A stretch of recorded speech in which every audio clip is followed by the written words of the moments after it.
You now know how to select a mortgage broker, but let's talk a little bit about a mortgage itself. Now, there may be some elements that you're super familiar with, but I want to be able to just really explain what a mortgage is and how it works so that you understand all of the nuances. And this will be really important, and it'll make you feel a lot more confident when you're actually talking to a mortgage broker and they're giving you some options. Then you'll be able to understand what are the various nuances.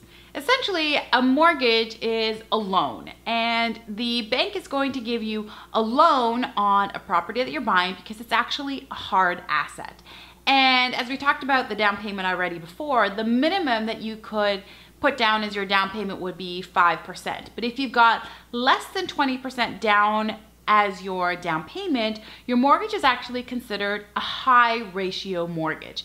And when you have a high ratio mortgage, you'll have to qualify a little bit differently, and there'll be some stress tests that you'll need to pass in the eyes of the lender to make sure that you can handle the mortgage itself, especially if the interest rate were to go up.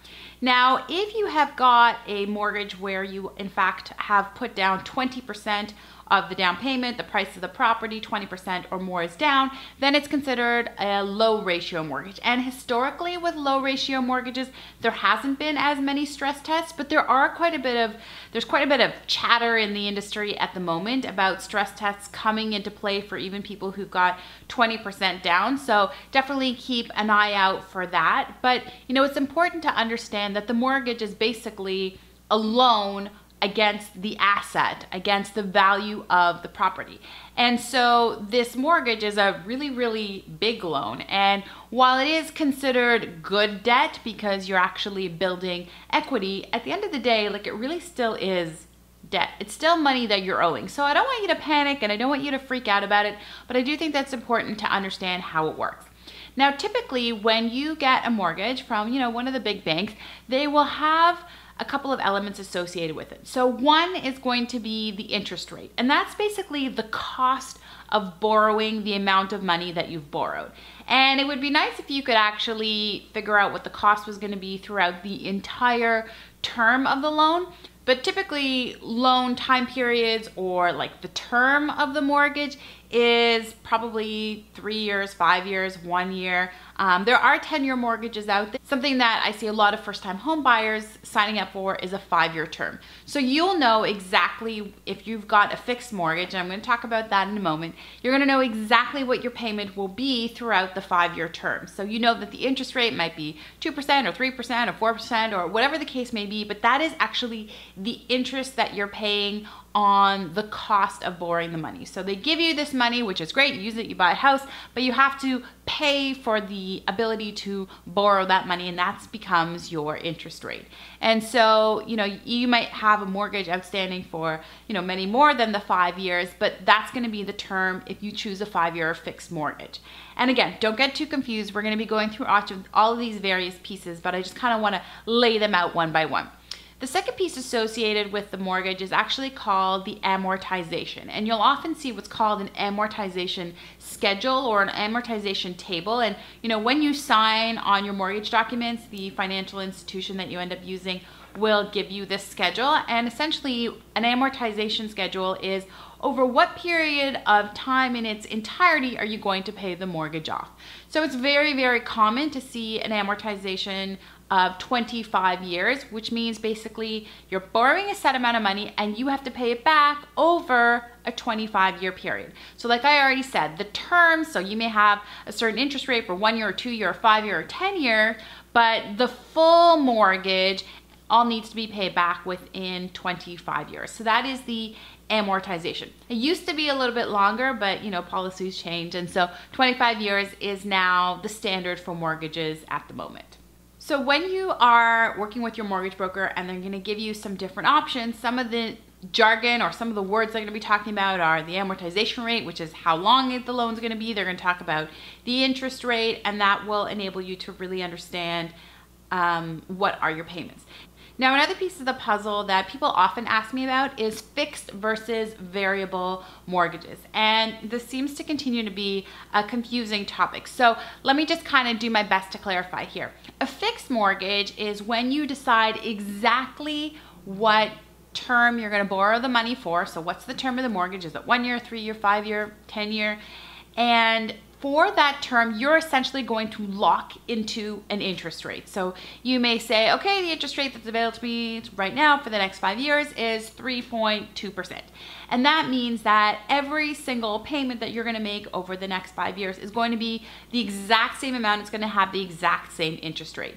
Now, the significant advantage with this is that you know exactly what your payment's going to be. So you can budget for it. Once you get paid, you get your salary, you know how much every single month or every single paycheck needs to go towards paying off your mortgage. And it makes like budgeting so much easier when you've got fixed rates. The other type of mortgage is called a variable mortgage. And with a variable mortgage, typically it tends to be a little bit lower than the fixed rate mortgages. I actually had a really great discussion about fixed and variable mortgages, both with Michael Oziel and Heather O'Hare. So check out those bonuses for more on this particular piece. But essentially the variable mortgage is exactly that. It's variable. It's based off the prime rate. And so as the prime rate in Canada changes, it goes up, it goes down, your mortgage payment every month can go up and can go down. Now, the reason why this potentially could be advantageous is because interest rates are super high, then a variable rate tends to be a little bit lower, even though you have some fluctuations. But at the moment, rates are pretty low still. And so, I'm not seeing as many people selecting variable mortgages. The other reason why a variable mortgage can be very attractive is based on kind of what's your exit strategy and what's your plan. If you are planning to only own the property for a year or 2 or 3, and something about your life dictates that you're likely going to sell the property sooner rather than later, a variable mortgage can be more attractive, because if you need to break a mortgage, and that means, sell the property earlier or pay the mortgage off early, there can be some significant penalties and significant fines inside of a fixed mortgage. So a variable mortgage can help you to eliminate or at least to significantly decrease what some of those fees can be. So another really important reason why when you're talking with your mortgage broker, it's really important to explain to them like exactly what you're doing with your life. What in fact is your plan for the property, because they can help you to understand some of the importances and some of the differences and how, it may best apply to you. I always say it's better to give more information rather than less, and then they can put forward a recommendation that is best suited for your mortgage needs, only, not only from a price standpoint, but what's the best flexibility for what you actually see yourself doing or having the property for. There's one more kind of interesting trend that I've been seeing happening in mortgages, particularly over the last few years, and I think we're going to see it continuing on, and that is actually having a home equity line of credit almost baked into your mortgage. So you kind of got to be a little bit careful with these to really understand them, because I've seen some products come out from some financial institutions which honestly, in my opinion, are like terrible. So essentially, let me break this down.